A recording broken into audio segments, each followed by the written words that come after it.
हाँ जी सिया जी।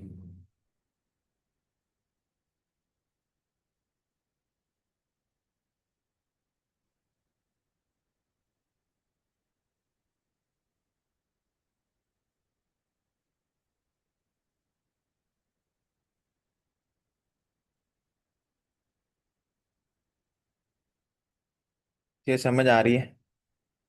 कोई दिक्कत, कोई पुराने काम में कुछ दिक्कत? हम्म। एक बार डाइपोल का समझा दो। क्या समझा दूं डाइपोल का? मतलब मुझे लगा था क्या वो अट्रैक्ट करेंगे इक्वी पोटेंशियल सर्फेसिस पर वो रिपेल हो रहे हैं।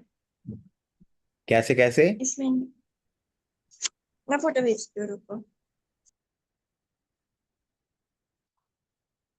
अच्छा, equipotential surface, okay okay okay okay, ठीक है, मैं समझा देता हूँ, है समझ गया। ऐसे बोल, equipotential surface due to a dipole समझा दो। बोल। Equipotential surface due to dipole समझा दो। हाँ, ये क्लियर होना चाहिए, समझना क्या है बेटा, ये बहुत जरूरी है। ये देखो, ये देखो इधर, ये ना, इस तरफ और इस तरफ अगर पॉजिटिव पॉजिटिव चार्ज, पहले समझो। यहाँ रिपल्शन है अंदर, इस तरफ रिपल्शन है, इस तरफ उतनी रिपल्शन नहीं है। मतलब यहाँ पे फील्ड कैंसिल कर रहा है एक दूसरे को। अगर आप इधर जा रहे हो ना तो हम्म। फील्ड डिक्रीज कर रहा है, इधर जा रहे हो फील्ड डिक्रीज कर रहा है, एक दूसरे को कम करते जा रहे हैं फील्ड। जहां इलेक्ट्रिक फील्ड कम हो रहा है वहां डी आर बढ़ेगा। हम्म। तो देखो ये डिस्टेंस क्या करता जा रहा है, एक सर्कल और दूसरे सर्कल के बीच में डिस्टेंस क्या करता जा रहा है, बढ़ता जा रहा है। इधर भी बढ़ता जा रहा है। दूसरे केस में, अगर डाइपोल का केस लें ये वाला,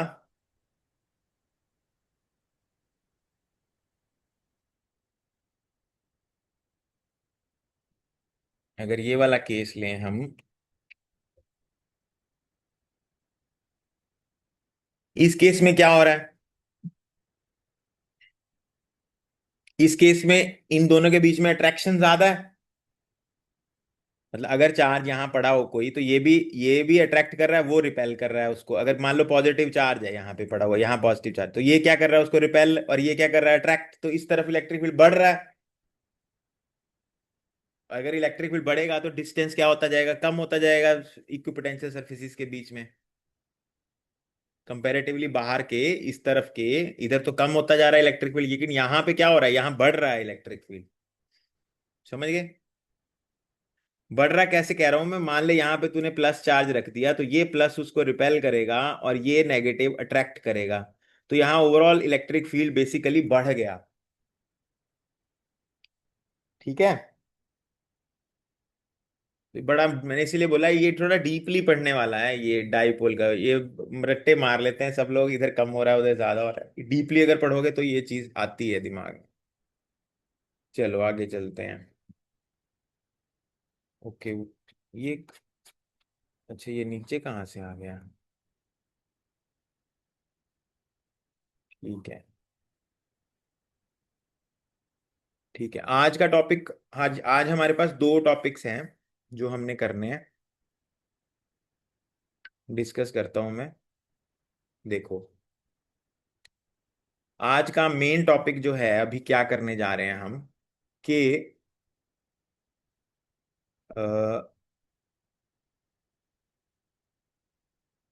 पोटेंशियल एनर्जी करने जा रहे हैं हम।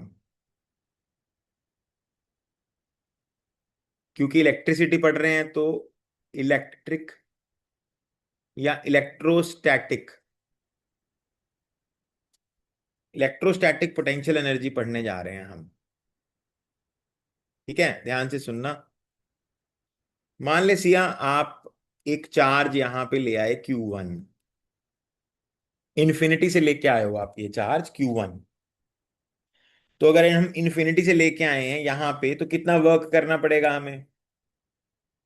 क्योंकि यहाँ पे कोई और चार्ज तो है नहीं है जिसके अगेंस्ट वर्क किया जाए। Q1 लेके आए हैं, अगर यहाँ पहले कोई चार्ज पड़ा होता तो वर्क डन करते। अब तो यहाँ कोई चार्ज पड़ा नहीं था, तो what is work done? Work done is zero. अब हम एक और चार्ज लेके आए Q2, इन्फिनिटी से। इन दोनों के बीच का डिस्टेंस है R12।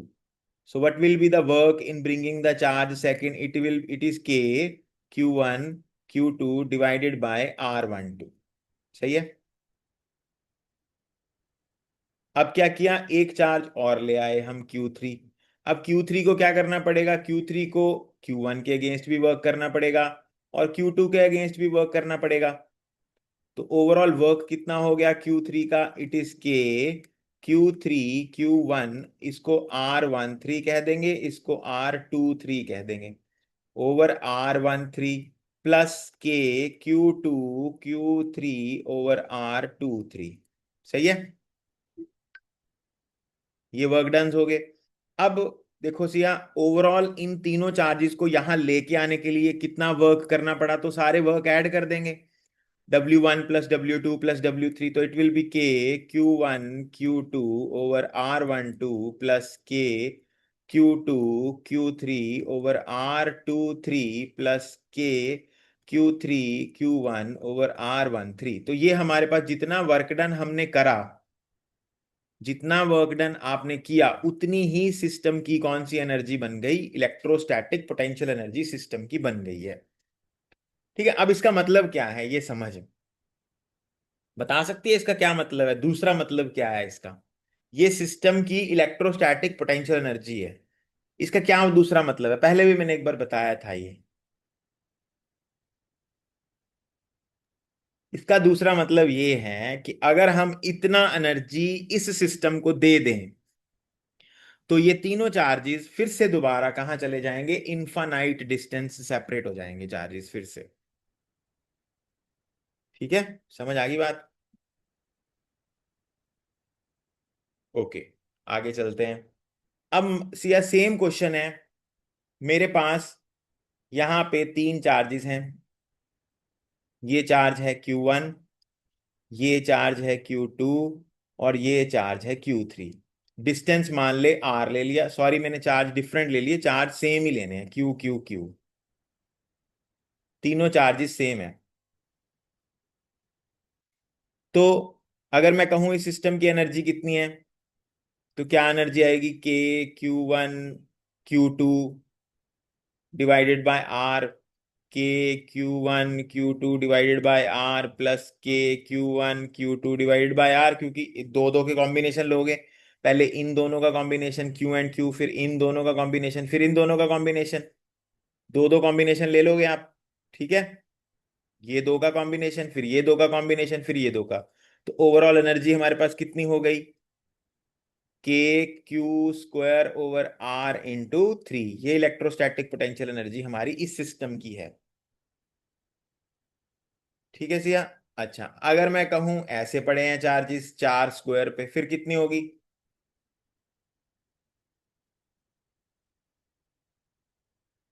हम्म।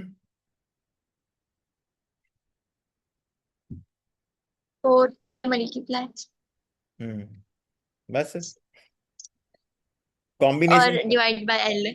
हाँ ठीक है, कॉम्बिनेशंस क्या अच्छा। बनेंगे, एक, दो, तीन, चार, पांच, छ। हेलो, ये इनके भी तो कॉम्बिनेशन बनेंगे मैडम जी। मतलब आपने जो आंसर दिया है वो तो होएगा ही, 4 KQ² ओवर एल तो होगा ही, लेकिन 2 KQ² ओवर √2L भी होगा, क्योंकि ये जो डिस्टेंस है ये √2L है, और ये भी डिस्टेंस कितना है, √2L है। मतलब दो दो के कॉम्बिनेशन के, एक कॉम्बिनेशन ये हो गया, दो कॉम्बिनेशन, तीन के चार कॉम्बिनेशन तो यहां से बना लिया आपने, लेकिन दो और एक्स्ट्रा बन रहे हैं। समझ आ गई सी ये वाली बात।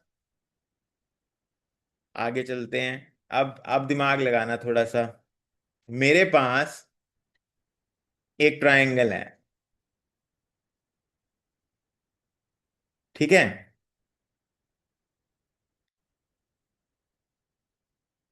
मेरे पास एक ट्रायंगल है,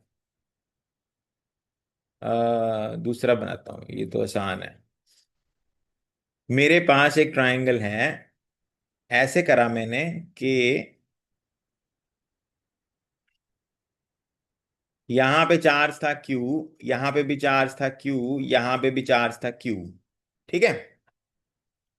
मैंने जो ये वाला चार्ज, इनकी लेंथ L थी, इक्विलेटरल ट्रायंगल ले ली। ये वाले चार्ज को बेटा मैं यहां ले आया, ये वाले चार्ज को मैं यहां ले आया, मूव कर दिया, और ये वाले चार्ज को मैं यहां ले आया। मतलब ABC, जो ABC पे जो चार्ज पड़े थे, ए वाला A डैश पे ले आया, बी वाला B डैश पे ले आया, सी वाला C डैश पे ले आया। तो कितना वर्क डन करना पड़ा अगर ये आ जाए पेपर में, इन मूविंग दीज चार्जेस। तो हमेशा क्या सोचना है ये दिमाग में रखना। मैंने आपको बोला था जब भी पोटेंशियल निकालना हो, पोटेंशियल एनर्जी निकालनी हो, तो चार्ज को कहां से लेके आना, चाहे कुछ भी होता रहे, चार्ज को लाना कहां से, इन्फिनिटी से। तो अब पहले ही अगर इन तीनों को ABC पे लेके आना पड़े इन्फिनिटी से, तो वर्क डन कितना करना पड़ेगा हमें, एनर्जी कितनी लगानी पड़ेगी, हमें लगानी पड़ेगी 3K Q² ओवर L। मतलब Q Q Q Q तीन कॉम्बिनेशन बनते हैं। और अगर हमें इन्फिनिटी से बेटा L बाय, ये डिस्टेंस जो है ना, ये L/2 है। ये जो डिस्टेंस है ये L/2 है, और L/2 डिस्टेंस पे इन्फिनिटी से लेके आना पड़े, तो कितना बनेगा, 3K Q² ओवर L/2। तो 2 ऊपर चला जाएगा, 6K Q² ओवर L। ये इन्फिनिटी से सेंट, मतलब A dash B dash C dash पे लाना पड़ा। तो अगर हम चेंज इन एनर्जी निकाल लें, तो मतलब A वाला A डैश पे ले आए, B वाला B डैश पे ले आए, C वाला C डैश पे ले आए। यही बना ना। तो U2 में से मैंने माइनस कर दिया U1, तो हमारे पास 3K Q² ओवर L रह जाएगा आंसर। 6 में से 3 गए, 3 रह जाएगा। तो इतना वर्क डन हमें करना पड़ेगा। समझ आ गई बात। यही सोचना है हर बार, अब जितने भी क्वेश्चन आप करोगे ये इसी तरह के क्वेश्चन हैं, वो कंप्लीट करने हैं। ठीक है, आगे चलते हैं। अब आगे क्या है सिया, कि हमारे पास क्वेश्चन, अब जो डेरिवेशन है वो थोड़ा सा दिमागी डेरिवेशन है, बहुत ही बढ़िया वाली। इसको जबरदस्त तरीके से समझेंगे, मतलब क्वेश्चन इसका फंस जाता है पक्का।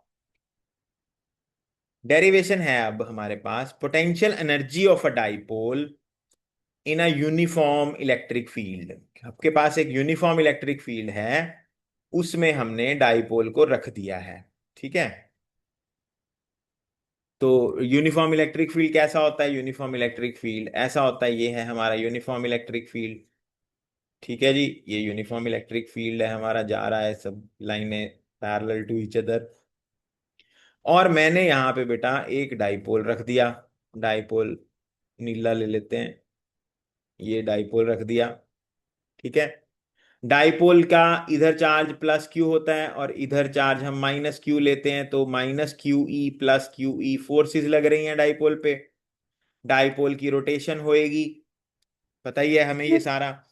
कितने एंगल पे है डाइपोल इलेक्ट्रिक फील्ड के साथ, डाइपोल मूवमेंट जो एंगल बना रही है, P जो एंगल बना रहा है, दैट एंगल इज थीटा। और हमने टॉर्क ऑलरेडी कैलकुलेट कर रखी है, PE sin थीटा। ठीक है जी, इतना तो कर चुके हैं हम। अब हमने क्या किया सिया, इस डाइपोल को रोटेट किया, थोड़ा सा ऐसे हल्का सा रोटेट किया। तो what what is the amount of work done in rotation. Rotation मतलब क्योंकि टॉर्क लग रही है, तो फोर्स की, वर्क डन का फॉर्मूला होता है force into displacement. Because this is, rotate कर रहे हैं हम, रोटेशन में निकाल रहे हैं, तो रोटेशनल फोर्स आ गई, रोटेशनल डिस्प्लेसमेंट आ गई। रोटेशनल डिस्प्लेसमेंट कौन सी होती है, angular displacement is rotational displacement.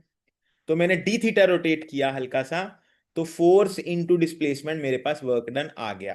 थोड़ा सा वर्क डन, सपोज मैंने हल्का सा रोटेट किया डाइपोल को। ठीक है। सीआई कॉन्सेप्ट ध्यान से समझना, एसी में फिर से ये कॉन्सेप्ट आएगा, मैं फिर से बात करूंगा तेरे साथ। मतलब जब हम फेरोमैग्नेटिक सब्सटेंसेस के बारे में पढ़ेंगे, डायमैग्नेटिक सब्सटेंसेस, तो ये कॉन्सेप्ट भूल जाता है। ध्यान रखना कि जब भी डाइपोल रोटेट करता है, तो हमें वर्क करना पड़ता है उसको रोटेट करने में। ये please keep this in mind, तब काम आता है। तो DW की इंटीग्रेशन क्या हो जाएगी, करेंगे अभी इंटीग्रेशन, पहले वैल्यू पुट कर लें, PE sin theta d theta.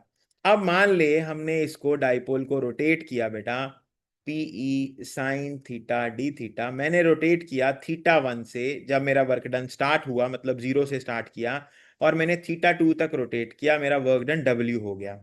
तो DW की इंटीग्रेशन 0 to W आ जाएगी, PE बाहर आ जाएगा इंटीग्रेशन से। इंटीग्रेशन ऑफ साइन थीटा क्या होती है, इंटीग्रेशन ऑफ साइन थीटा होती है माइनस कॉस थीटा। तो माइनस में बाहर लिख देता हूं, कॉस थीटा यहां लिख देता हूं, under the limits theta 2 to theta 1 आ जाएगा। Minus PE cos theta 2 minus cos theta 1, integration को सॉल्व करके आ जाएगा। माइनस अगर अंदर अब्सॉर्ब कर दें तो हमारे पास पीई cos θ1 माइनस cos θ2 बन जाएगा। बेटा ये हमारे पास वर्क किया हमने, वह जितना हम वर्क करेंगे उतनी ही डाइपोल की एनर्जी बन जाएगी। अब ये तो मैथ्स हमारा यहाँ खत्म हो जाता है। मैथ्स का काम हमने खत्म कर दिया, अब आगे फिजिक्स शुरू होने वाली है, ध्यान से सुनना। अब होने क्या वाला है, अब सिया क्या है, यहां से अब मैं क्या कर रहा हूं, मान ले मेरा डाइपोल ऐसे पड़ा है बेटा, ऐसे पड़ा है, मतलब मेरा θ1 जो है वो 90 डिग्री है, और मैं इसको इस डायरेक्शन में रोटेट कर देता हूं पीई। क्यों कर देता हूं इस डायरेक्शन में रोटेट, क्योंकि सिया जब इस डायरेक्शन में रोटेट करूंगा, ये एक ऐसी डायरेक्शन है जहां पे टॉर्क की वैल्यू क्या आती है बेटा, जीरो आती है। जहां torque zero, force zero, equilibrium state है ये डाइपोल की। दिस इज कॉल्ड इक्विलिब्रियम या स्टेबल स्टेट कहा जाता है, जहां कोई टॉर्क नहीं लग रही है डाइपोल पे। 90 से रोटेट किया हमने इस तरफ, मतलब जो θ1 है वो 90 है, जो θ2 है बेटा वो जीरो है। What is the energy of the dipole, तो एनर्जी ऑफ द डाइपोल क्या बनेगी, माइनस पीई। देख कॉस जीरो मैं कर ही देता हूं क्योंकि बाद में काम आ जाता है। वैल्यूज पुट करेंगे, पीई cos 90 माइनस cos 0। अब cos 90 कितना होता है बेटा, जीरो। cos 0 कितना होता है, 1, तो ये -1 बन जाएगा, पीछे अगला जीरो हो जाएगा। तो माइनस पीई एनर्जी आ गई। सिया जिस जिस सिस्टम की एनर्जी नेगेटिव हो जाए बेटा, torque is equal to zero में ये इक्विलिब्रियम में है, कोई कुछ नहीं हो रहा है इस पे, ना फोर्स लग रही है ना टॉर्क लग रही है, लेकिन सिस्टम की एनर्जी नेगेटिव चली गई, मतलब जीरो से भी नीचे चली गई, तो वो हाईली स्टेबल हो गया। इसलिए इस स्टेट को, जो ये वाली स्टेट है θ2 = 0 वाली स्टेट, इसको बोला जाता है स्टेबल इक्विलिब्रियम स्टेट। ठीक है, कौन सी स्टेट बोला जाता है इसको, स्टेबल इक्विलिब्रियम स्टेट बोला जाता है। अब दूसरी बात करते हैं, मान लो हमारा डाइपोल ऐसे था, वैसे ही वही, मतलब θ1 की वैल्यू कितनी थी, 90, लेकिन अब मैंने डाइपोल को उल्टा रोटेट करा दिया, मतलब इलेक्ट्रिक फील्ड इधर है, पी इधर है, मतलब θ2 की वैल्यू कितनी कर दी बेटा, 180 डिग्री कर दी। तो अब अगर एनर्जी निकालेंगे हम, तो PE cos 90 minus cos 180 degree करेंगे, तो हमारी एनर्जी देखो, cos 180 होता है -1, माइनस माइनस प्लस हो जाएगा, और cos 90 जीरो होता है, तो तेरी एनर्जी प्लस पीई हो गई। अब एनर्जी पॉजिटिव में जीरो से बढ़ गई, मतलब एनर्जी ज्यादा है, लेकिन इस केस में भी टॉर्क जीरो लगती है बेटा, क्योंकि 180 पे टॉर्क जीरो लगती है तो ये इक्विलिब्रियम स्टेट, लेकिन ये अनस्टेबल इक्विलिब्रियम स्टेट है।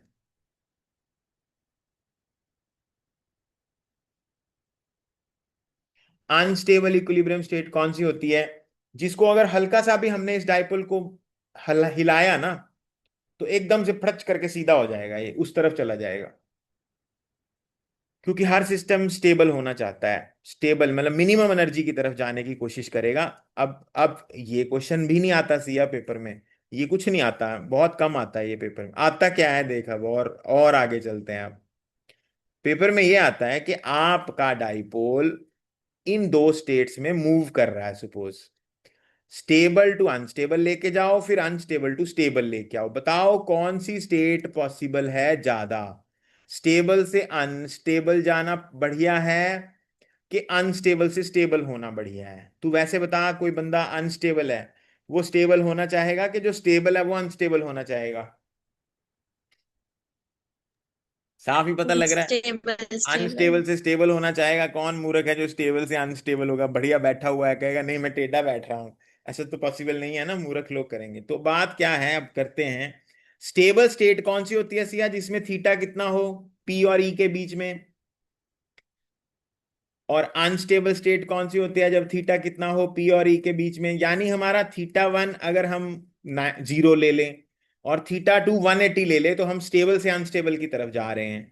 तो अब एनर्जी अगर निकाल लें तो एनर्जी क्या होती है, PE cos 0 minus cos 180 degree.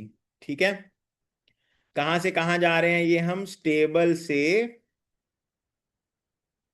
Unstable हो रहे हैं, मूर्ख बन रहे हैं। तो ये बन रहे हैं हम पीई cos 0 1 होता है बेटा, cos 180 -1 होता है, तो हमारे पास 2 पीई हो गई एनर्जी। स्टेबल में कितनी एनर्जी थी हमारे पास, ये देखो स्टेबल में हमारे पास -पीई एनर्जी थी, और अनस्टेबल होते होते हमारी एनर्जी कितनी बढ़ गई, कितनी बढ़ गई सी एनर्जी है,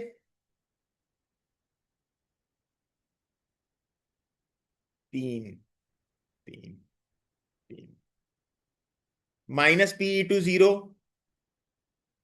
0 to 2 PE, तो 3 PE बढ़ गई हमारी एनर्जी। बढ़ा ली एनर्जी, जब भी किसी सिस्टम की एनर्जी ज्यादा होती है ना वो अनस्टेबल और हो जाता है, तो स्टेबल से अनस्टेबल हो गए। अब अगर उल्टा करना हो, अनस्टेबल से हमने स्टेबल पे जाना है, अनस्टेबल से कहां जाना है, स्टेबल, यानी हमारा θ1 अब 180 था, लेकिन हमारा θ2 जो है वो कितना डिग्री हो गया, 0 डिग्री हो गया। तो U की एनर्जी निकालते हैं, पीई cos 180 -cos 0। अब cos 180 -1 होता है, cos 0 1 होता है, बाहर माइनस लगा, -1 हो गया, तो -2 PE आ गई हमारी एनर्जी। ठीक है, -2 पी हो गई। अब स्टेबल में ये पी थी, अब कितना नीचे गिर गई एनर्जी, पी टू 0 गई, 0 to 2 पी नीचे चली गई, यानी 3 पी एनर्जी और कम हो गई, हम और बढ़िया हो गए। जितनी एनर्जी निकल जाए उतना बढ़िया। याद रखना, क्लास में टीचर, एक बच्चा है हाईली एनर्जेटिक है, कभी वो किसी को तंग कर रहा है, कुछ कर रहा है, तो टीचर क्या करेगा, आएगा थपड़े थपड़े मारेगा, एनर्जी उसकी निकाल देगा, वो स्टेबल होके बच्चा आराम से बैठ जाएगा। ठीक है। तो ये दिमाग में रखना बात यहाँ पे। इसका काम हो गया है तमाम। अब सिया बहुत सारे क्वेश्चंस फिर से आ गए हैं आज, कल डाउट पूछने हैं, आज आपका ये टॉपिक यहाँ खत्म हो गया पेपर। अब तूने क्वेश्चन करने हैं इस चैप्टर के अप्रोक्सीमेट, कंडक्टर्स एंड इंसुलेटर से पहले पहले जितने क्वेश्चंस हैं वो सारे करने हैं सिया, कंडक्टर्स एंड इंसुलेटर्स। ठीक है। ओके। अच्छा, तेरा डेरिवेशंस का टेस्ट ले लूं मैं कल, कल तो नहीं, चलो एक दो दिन ले ले। कितनी डेरिवेशन, कहां तक कर लेगी डेरिवेशन, सिर्फ डेरिवेशंस का टेस्ट है।